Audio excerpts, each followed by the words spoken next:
Finally decided to watch Ironheart, new Disney Plus series that released last Wednesday or Tuesday. I don't necessarily remember, but the reason that I'm so late to this particular party is because back when Wakanda Forever came out and we were first introduced to Riri Williams, I was very underwhelmed. Her character in that movie didn't really leave an impression on me. I didn't necessarily care about the character that they presented, at least, and she didn't fit, I didn't feel, in that movie either. It didn't make any sense to me why. Well, let me take that back. It doesn't make sense to me because I forgot. I don't remember her actual character in that movie. It was such a forgettable role her character was. I just don't know what her importance was other than to introduce her into the MCU and say, "Hey, she's got a show coming up. We may as well just say hi to her right now." I wasn't really thrilled about future projects featuring Ironheart or Riri Williams. I'll also say that even when I was watching her on screen, I didn't really know anything about Riri Williams from the comics. I mean, so all of that combined, I just didn't care about this particular character. Now, since then, I've done a bit of reading up on this character and I've got a better feel for who she is and what she means to the MCU and the different teams that she's been on. So I've got a bit more of an appreciation for this character at this point. But again, seeing her on screen wasn't something that I was really excited for, I guess we'll say. But I've seen and heard all this discourse about the show, about how bad the show is, about how it's boring. It's one of the worst shows Marvel has ever put out. All these different reasons for why the show is bad, the writing and all of that. So I watched it not only to just see what they were doing, but also kind of get a feel for what everyone is talking about. Is it really that bad? Or is it we live in this hyperbolic state of the internet where you just have to be exaggerating in order to get people to click on your videos? And it's a bit of both. I will say that the show isn't very good. It's written very poorly. Riri's character specifically, there's something about the show that's very good and it doesn't deserve the rest of the cast and the writing and the plot, and that is Parker. He's a fantastic character, and he's written, I would say, it gets better as the first 3 episodes go on. The first one's kinda iffy, but once you understand where his character growth is going, once you understand where his trajectory is headed, and having an understanding of who he is within the comics, it fits. His character actually fits, and he's played well. Um, as far as the actor who's playing him, but Riri's character is written very, very poorly, and there are a lot of elements of who she is that they try to introduce, but they never pay them off. And when they try to pay them off, it's either so far further into the story that you forgot, or it was so unimpactful that it doesn't matter. Now, a lot of our heroes have a tragic past that leads them one way or the other to their mission as a hero. And they don't necessarily go into why Riri Williams becomes Ironheart. They separately tell us she experienced something tragic in her past And then they say, oh, she's got this suit now. What they do go into is her ideology and how it compares and is mirroring of Tony Stark's and his Ultron initiative. That's what she wants to do. She wants to build all these suits to help people, to help those who can't help themselves, and to create less victims of crime, of brutality, of senseless violence, all of those kinds of things. She wants to have her tech at the forefront of protecting the innocent. But it isn't, or at least the show doesn't say to you, it's because of what she experienced, when in fact that is the reason. They kind of put those two in front of you and say, oh, connect the dots yourself. Fine.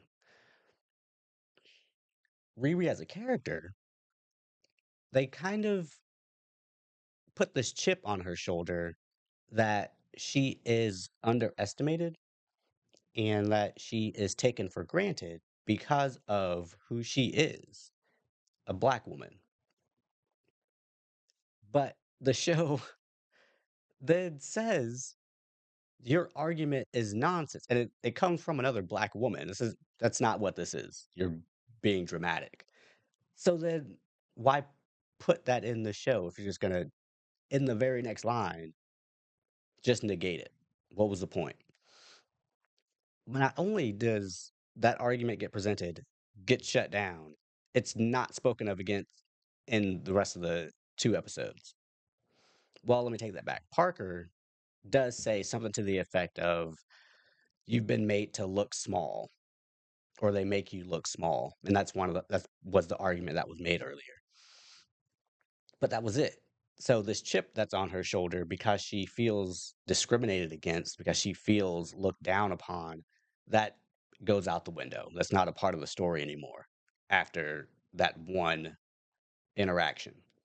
So why was that a part of the episode? Why was that a part of her character when it isn't part of her character for the other two episodes?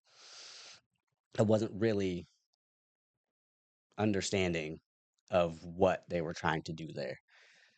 They give a bit of her home life and her family and all of the people in her life who care about her, who love her, and who are worried about her because of her antics. She has this history that we are told about of being a troublemaker, a history of breaking the law so much and getting kicked out of school and doing all of these things that is meant for her to further her research and her tech. She's trying to build these suits, but it costs money. She doesn't have that money, so she does sketchy things to procure that funding. Well,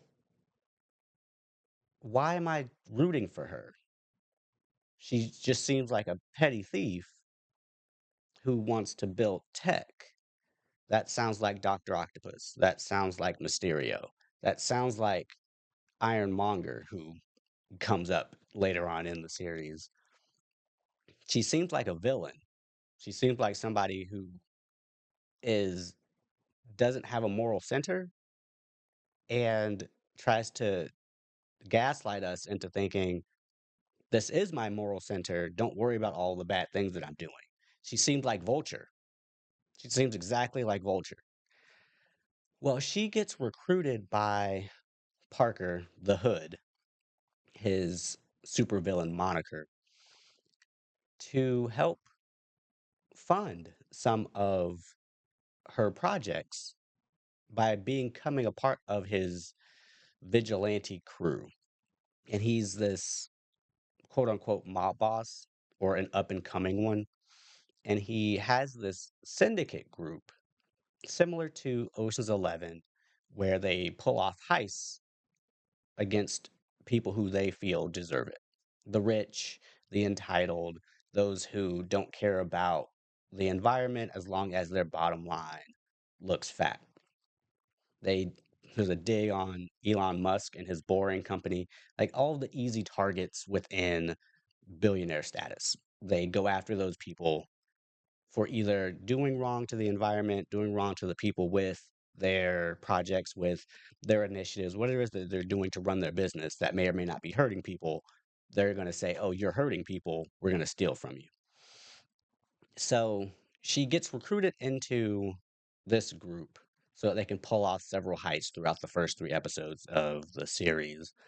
And they go well here and there, some fail, but they fail for a couple of reasons that we'll get into here in a minute. But she takes on this persona of someone who has to do bad things in order to be able to do good things.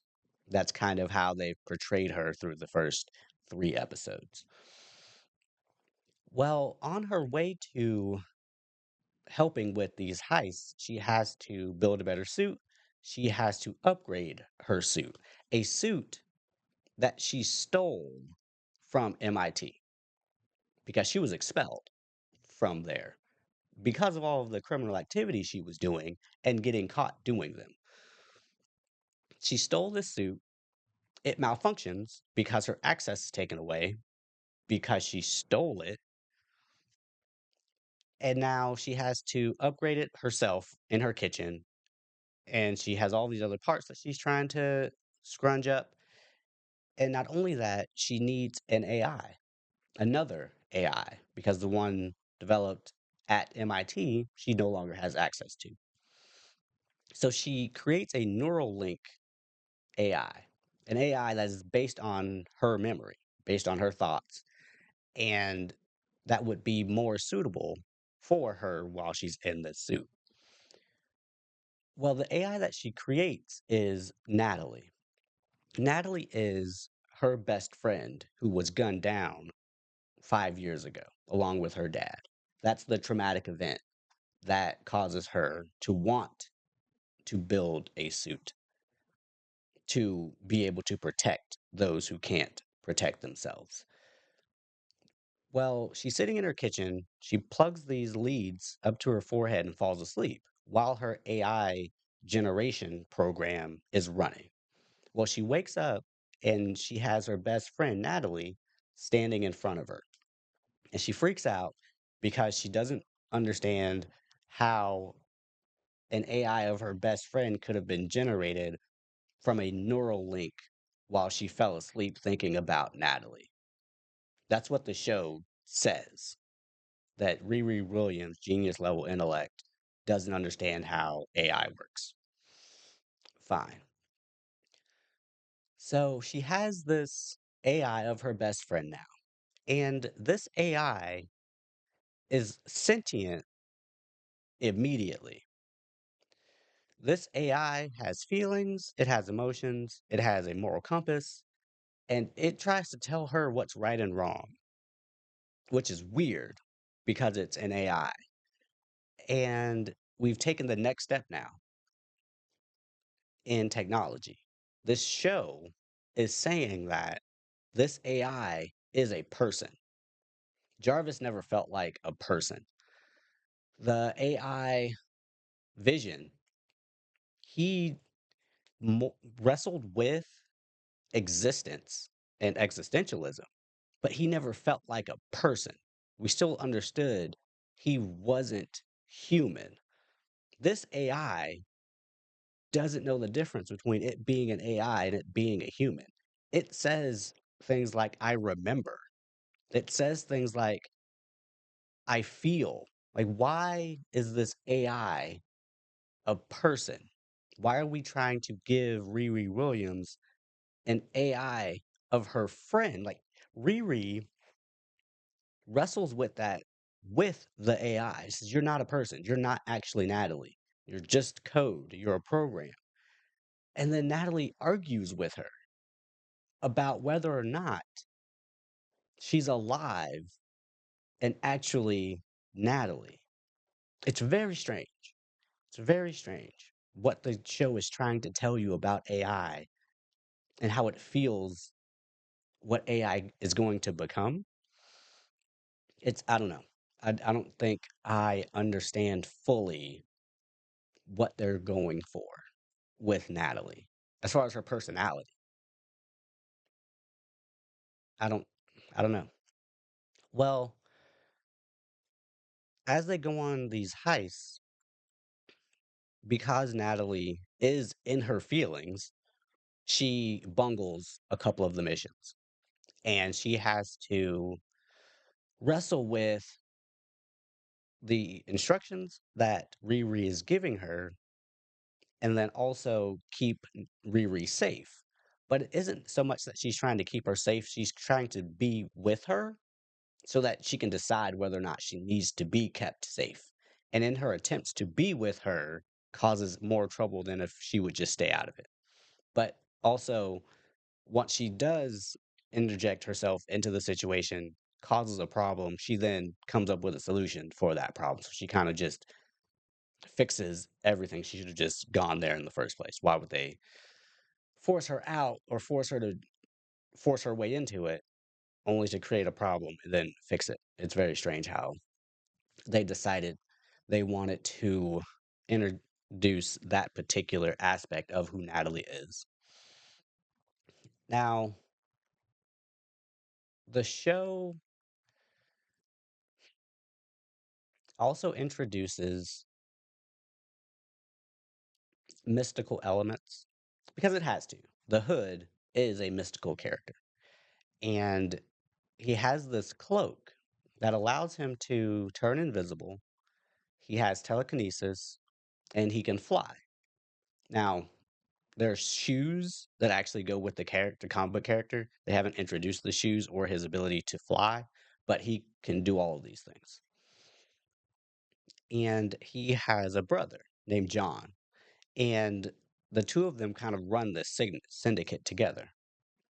And on the last mission, they're up against this tech person who has this set of greenhouses, and they are controlled and monitored and under the security of this biometric sensor.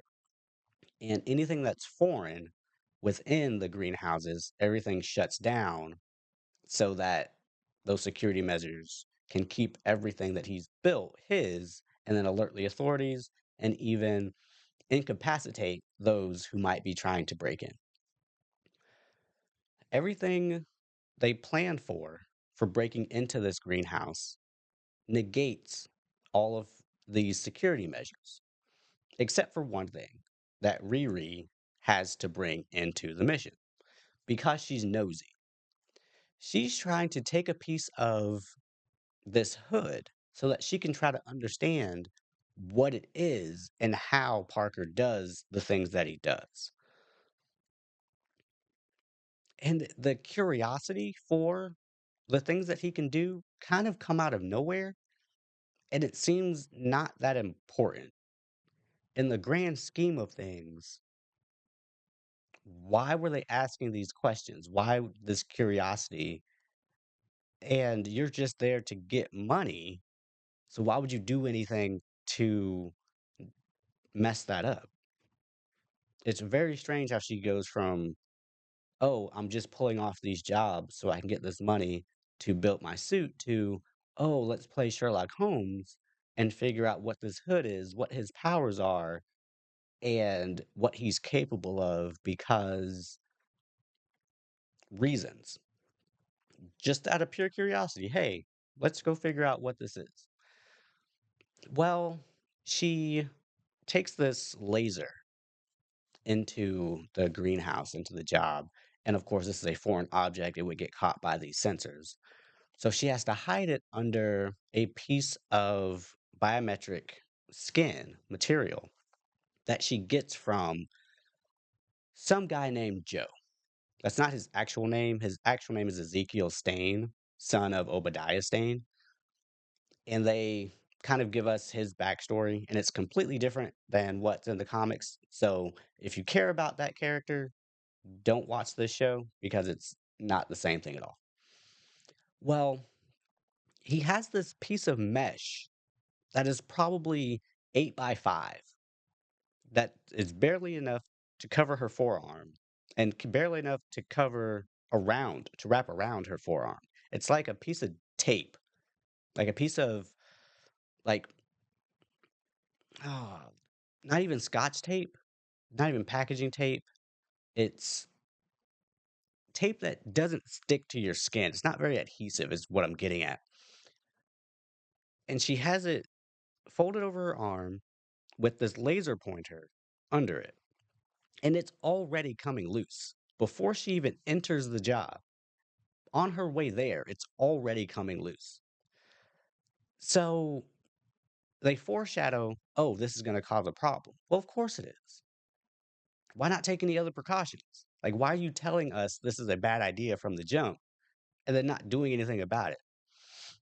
I'm wrapping up this entire thing by saying Riri Williams in this show isn't very smart.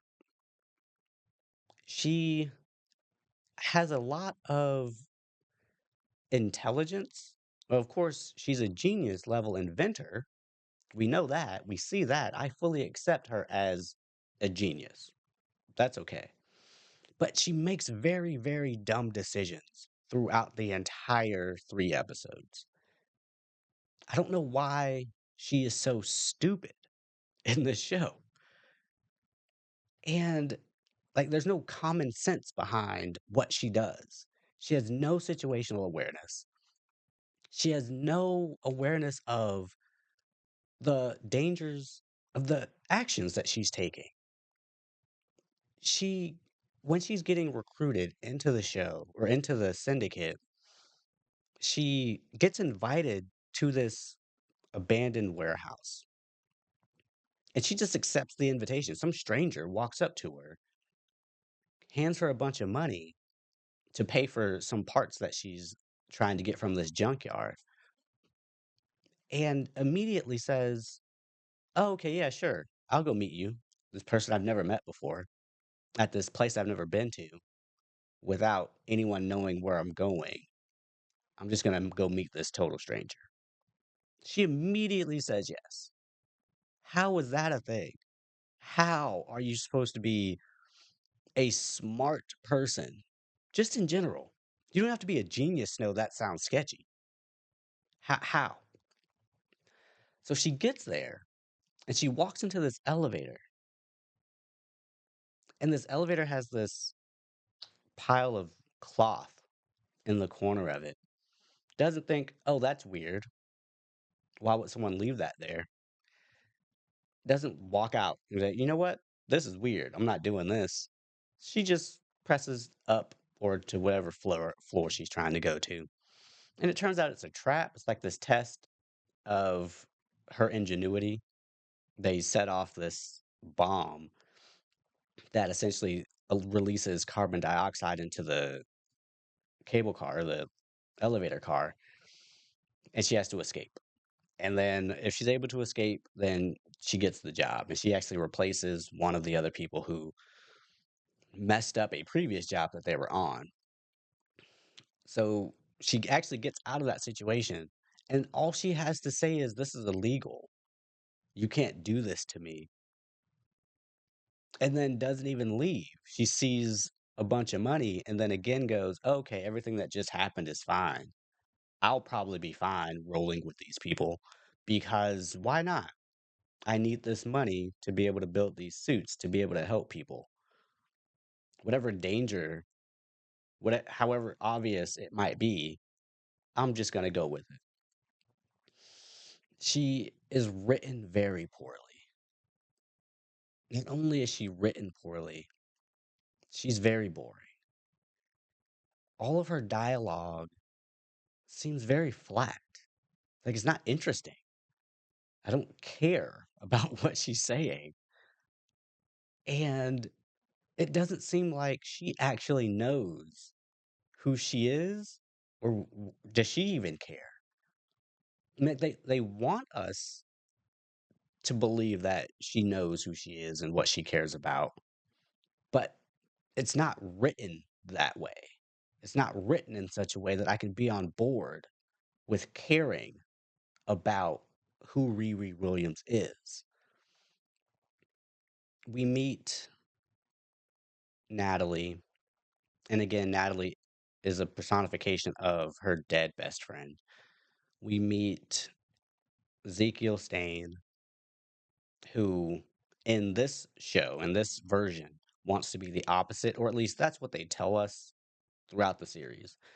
Because Tony Stark is already dead, his comic book purpose can't be fulfilled. So he can't get revenge on someone who's already dead. So they just did a 180 and he's just the complete opposite kind of person. That's fine. He has all this tech. He's a genius in his own right. He's got a bunker full of technology and machinery and all of these things. He knows, mm, for the most part, what Riri knows. We don't know what his level of intellect is, but if he wanted to build a suit, it kind of feels like he could. So I don't know if Riri is even special in this show. She has nothing going for her aside from wanting money to build these suits. There's a friend who she doesn't really appreciate. She has a family who she doesn't really appreciate.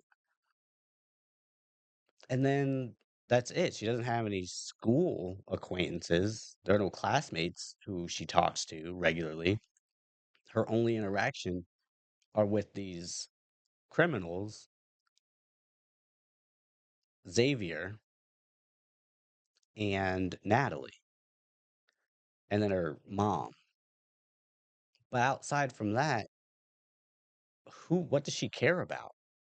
What are her interests? What are her hobbies? We don't know anything about her through 3 episodes. And it's very strange. It's very strange how boring of a character she is. And with all that, I kind of feel like the internet is right in this case. This show is pretty bad. Is it the worst thing I've ever seen? Or even the worst thing Marvel has produced? No, it's not worse than She Hulk. I'll say that. It's not worse than Marvel's. I'll say that. It's not the worst thing Marvel has put out, but it isn't very good. I hope that the next 3 episodes, and it's funny that they are releasing 3 episodes at a time, however many shows that they plan to make. But they know that they're not going to have the retention if they release one and once a week. So they release 3 of them so that we at least watch all of it and not watch one and go, oh, I'm not watching any more of it.